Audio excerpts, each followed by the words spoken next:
Hello everyone, welcome! This was a replay sent to me on replays.yahoo.co.uk after I requested replays to commentate on, and I believe what was said was, "Hey Steve, I like your face, here's the game that I thought was nice." So we're gonna have a look. I'm gonna explain what he did well, what he did poorly, what the enemy could have done better, and we'll talk a little bit about the tank as well. So here we are on Abbey.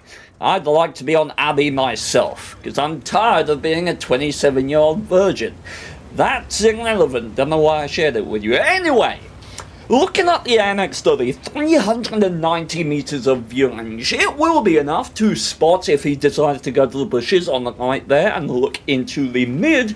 It doesn't seem like he's keen on that idea, although he is going mid, just another odd route, I will say. 65 kilometers an hour, top speed, forwards 23 in reverse. Got a, I think, what is it, 23.42 horsepower per ton, so this tank does feel a little speedy.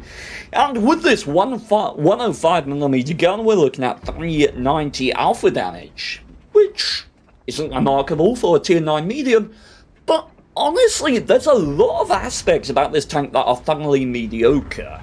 Yes, 390 is okay, but we're looking at 248mm as standard pen with these APCR shells. That's not exceptional. Smexing ram kill on the Super Hellcat, no complaints.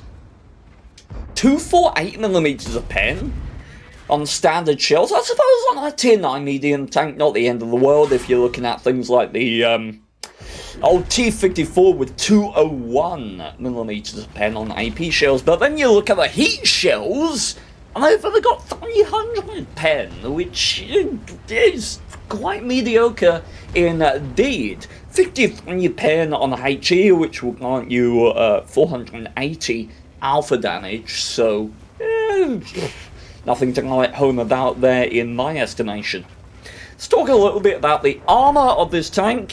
What is there to speak of? You got 80mm of frontal hull, supposedly, 30 at the side, 30 at the rear. If you're side-sniping this tank, anything above a 90mm gun is going to be able to overmatch your side with no problems whatsoever.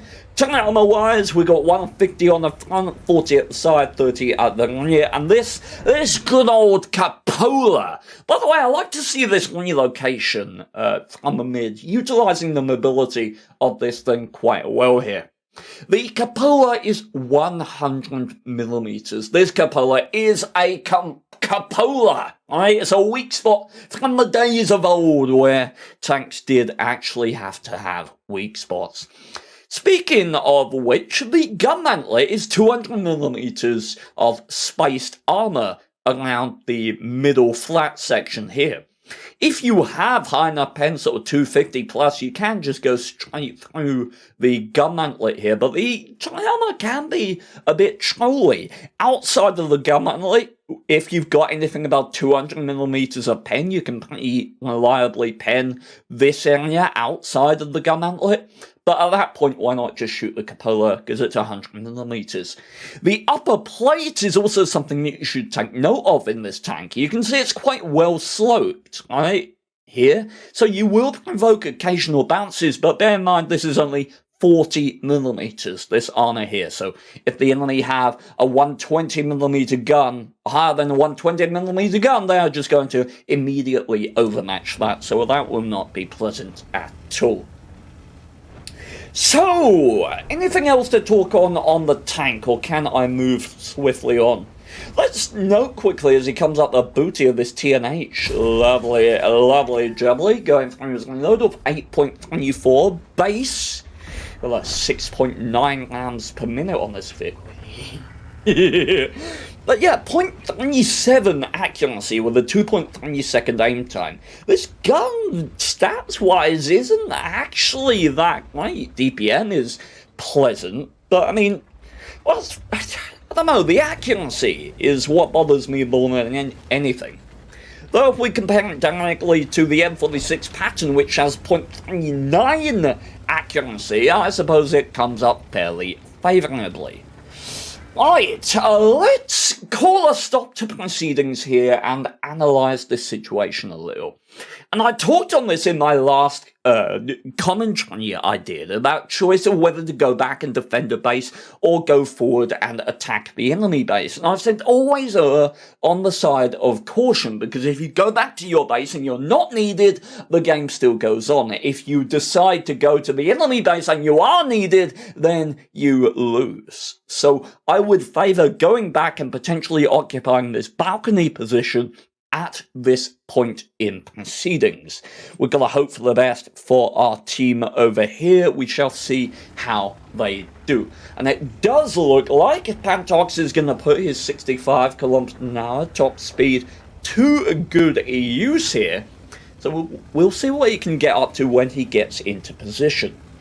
Working a balcony position like this, we want to talk about the elevation and depression. You've got 20 degrees of gun elevation, 8 degrees of gun depression, mostly all around the vehicle. However, and this is an oddity, sorry to interrupt the shooting here, this is an oddity, there are areas over the back of the vehicle, over these exhaust ports or whatever they are here, where the gun depression is only -4. So it's not likely that you'll be caught out by that in a game situation, but be aware of it. It might come and bite you in the ass with your ass at some point. Now, this is where I'd be feeling uncomfortable with a .37 accuracy. Right? That's not right. But I mean, you do have APCR standard ammo, so 1,100 shell travel time allows him to connect a shell into the setter there, and a second one. Nice damage roll. But yeah, the accuracy would be a little concerning here. I wouldn't say this tank is like it's not a sniping tank. Right? It's not like a leopard or something that you can really sit back and reliably snipe. But he is connecting all of these shells here, doing some good bush work, sitting back, and that was a bit of a poor shot. I wonder if he's going to load heat for these targets here. 300mm of pen.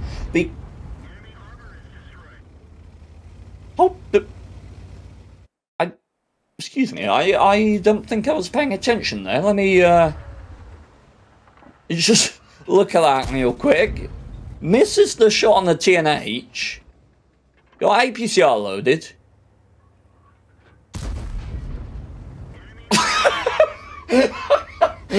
Okay then.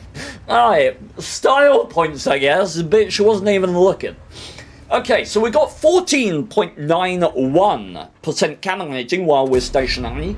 Goes down to, I think, 3.12 after we fire. It's not going to matter a huge amount here because he's doing some nice bush work, conversing until the bushes are opaque, meaning he retains the cannon rating of these bushes when he fires. When we're on the move, our cannon rating in this tank goes down to 11.18, I believe, and after firing, what is it, 2.24, I think.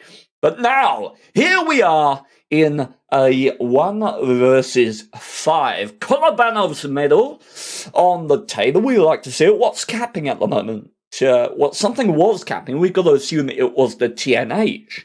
And at this point, honestly, there's options. There's more options than you might normally consider in this circumstance. Generally speaking, when you go 1 versus 5, and the rest of the enemy are firing away, generally my instinct would be, okay, play aggressive, I want to get up here and I want to take this guy out because he's the most isolated person on the entire map right now. I can get him before his team come and support him. However, in this circumstance, I do not think that is the right play. If I assume competence from this TNH, his objective is going to be to survive, to bait me, to get support of his team, right? If I engage him on this hill here, and he reverses down here, I then can't chase. Because that gives enough time for these tanks to start to occupy these positions. I can't expose in this area. I will just get slaughtered and die. So I do not think it is the right play to chase this TNH right now. I instead think maybe I can occupy these positions, get some spots into the mid, but I think that would be a poor play as well in this circumstance, because if I get spotted, it's so hard to get cover from this position when I'm potentially a two-shot for some of the tanks that are shooting back at me. What I consider doing right now is going to this position. That way I could spot anyone crossing, but I'm closer to a lot of cover that I could retreat into really quickly. I would also consider relocating completely, going all the way along here and getting a surprising position, potentially here, or going all the way up here and coming up directly behind the enemy. Occupying this middle position and trying to do something unexpected, right? That is what I would be doing right now. So we'll see how Pantox Fire handles this situation. And it looks like he is going to try and play aggressively, try and reduce the number of tanks that are fighting against him. This is, and let me clarify, in this situation, I'm sitting here with the benefit of being able to pause it and think about it. This was my immediate instinct. Oh no, I'm 1 versus 5. Let me reduce that to a 1 versus 4. So I can understand why this maneuver was made, even with hindsight, me thinking it's quite a dangerous choice. We'll have to hope that the TNH is playing poorly, or that he gets an incredibly filthy low 441 on a 390 Alpha gun. Okay, lucky I would say there. But hell, can't complain, and now he's done a bit of confusing maneuvers at the back, trying to make the enemy unsure of where he is, popping forward with the 390 meters of base view range, seeing if he can spot anyone encroaching upon him. Now, I'd be worried about the AMX 30 or Char popping up in the middle, and I really like that maneuver there. The fact that he didn't go along this land, which risks a spot from the middle, he pulled back a little bit, right, to go down here. I don't know whether that was deliberate or not, but you can see this land here will actually conceal him from any spot that might be present in the middle.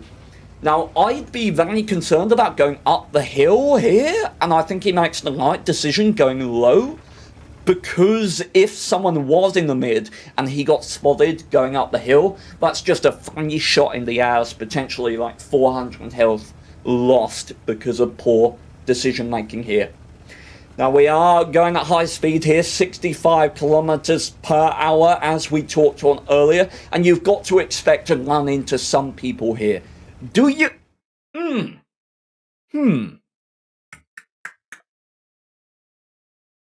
That's so interesting. The prospect of, do you go low or do you go high? On one hand, going to the one line here means that you have to worry about less options, right?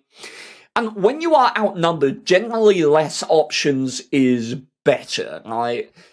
If he goes up here, he has to worry about in front of him and also spots into the mid.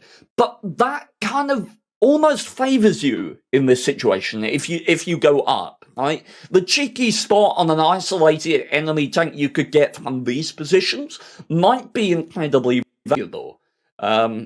So I would have well considered going up in this situation, purely just to try and get a little bit more information and to try and analyze and compute where the enemy team is. So I might have gone up here, but going down is certainly, it's not an awful play by any means. We'll have to see how it works out. You've got to be aiming right here, surely. You've got to be aiming right. Very bold he is, very bold. But in this situation, you don't really have time or luxury to second guess yourself. Right? You've just got to make a decision and go for it with conviction, which is exactly what he's doing. No one spotted in base, and you might consider, I don't know about going down here, although going for mid. Okay, now they're in base, you go for mid. Now that you've gone down, you go for mid. And, you know, I really like that. I was thinking when I was here about falling back and occupying this position. But, and something that I didn't think of and may well have bitten me in the ass, that's where I was last spotted, right? Around this location. They're going to fully expect me here. So I really like this decision, actually, to go for mid. In fact, I may even have suggested it earlier and just forgot about it. But yeah, achieving or acquiring the middle of the map in this situation is going to be really, really good, I think. A really strong position for them to work out of. And you've got to expect to encounter some people in here, surely. Someone on balcony. I would really think to see the AMX or the Char on balcony. Really? Wow, gets the spot on the setter immediately. Lovely bushwork. And does get spotted immediately. Potentially the benefit of the Senlax binocs or optics. Senlac being tier 8 can mount a CVS. It also has 410 meters of base view range. And oh my, okay, that's a free kill on the Leo like that. Gorgeous. This is a beautiful situation. This is a beautiful situation that has just got you knowledge, right? This is about the cheapest knowledge that you can get in this situation. Short of spotting both of them through a bush and then not having any idea where you are, right? This right here is pretty perfect. This tells you what the situation is. Now, what I would do immediately in this situation is, I know that if both of these guys charge me at the same time, I die. I lose. I cannot allow these people to get into a situation where they dictate the combat with me. They are a 2-shot, I am a 2-shot, they are 2, I am 1. They are going to win. What I need to do is manufacture the game circumstance to the point where they cannot dictate the engagement with me. I would at max here go for 1 shot on perhaps the AMX's Cupola or the Chaffateur, and then what I would be doing is I would be charging out here and I would be going to balcony. Because balcony offers me an escape down the other side. It also offers me the ability to do some corner work. I can wait on the corner. As soon as someone pokes around there, I can reduce one of them to a 1-shot and I get out. Right? That's exactly what I want. I want a shot on the corner to reduce them down to 1-shot, then I want to leave. So that's what I'd be thinking about doing here. 1 shot, then leave. 1 shot, then leave. That's how you manufacture the engagement against multiple opponents. So I'd be going for 1 shot here. And then I'd be...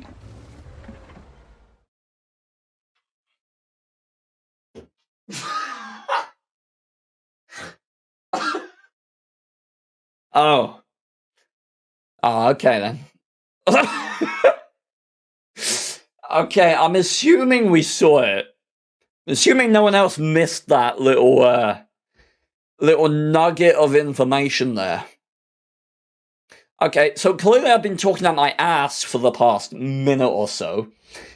This man's had an accident. And you're seeing there, 30 millimeters of side armor. And at this point, do you kill him? I guess yes, because the Char could flip him. But do you not maybe seek a shot on the Chaffateur while the AMX is here? I don't know, I guess you take the funny kill at this point. I guess you take the funny kill. Oh, no, that is beautiful. That's beautiful. That is absolutely beautiful target prioritization there. Chaffateur's just fired 4 seconds in between the shells. Picked up a free kill on the AMX. And now you're dominant. Now, at this point, you've got health to assert, don't you? You have health to assert. Chaffateur, 400 alpha damage. 4 seconds between the shells. Right? I would not poke here.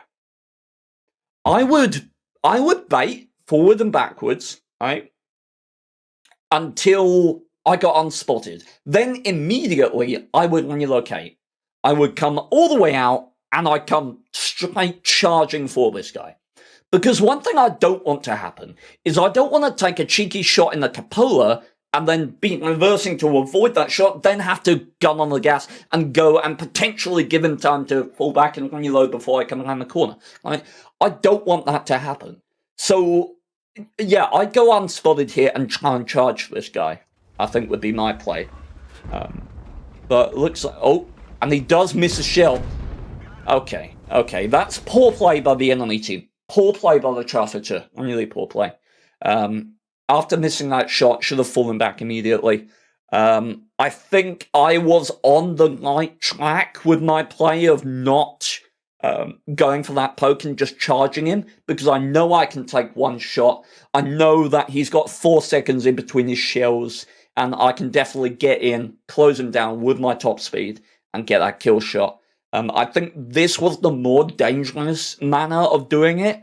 If the Char had connected that initial shot and then reversed behind hard cover, you would have been hard-pressed to get in and kill him before he reloaded that second shell. So, yeah, I think a dangerous way of concluding this game, but it worked. And yeah, there's not a huge amount more to say here. There wasn't a huge amount to elaborate on in the game. Let's look at the post-battle and see what we can glean, shall we? Okay, so here we are, post-battle. We got a Kolobanov, it's always beautiful to see. Ace Tanker, Top Gun, smorgasbord of damage. Looking at the team score, we ended up with 5,300 damage and 7 kills, 1 away from the Gladly Waters. He did get his engine going, almost 5 kilometers, travelled, defended the base adequately against Mishaseta, and yeah, 60, this is odd actually, all shells that he fired, penned. Oh, no, I'm being dumb. So, all shells that hit, penned and did damage, which, I mean, I guess you'd expect it in a matchup like this. Looking at this team list, there wasn't a huge amount that is only going to stand up against 248mm of pen. But I am surprised, given the lackluster accuracy of this tank, that it was able to be so consistent. That said, well-played game, nice use of bush mechanics. I would consider a few decisions to be missteps from a tactical standpoint, but games are never perfect, and the enemy flipped their AMX 30 somehow, so whatever.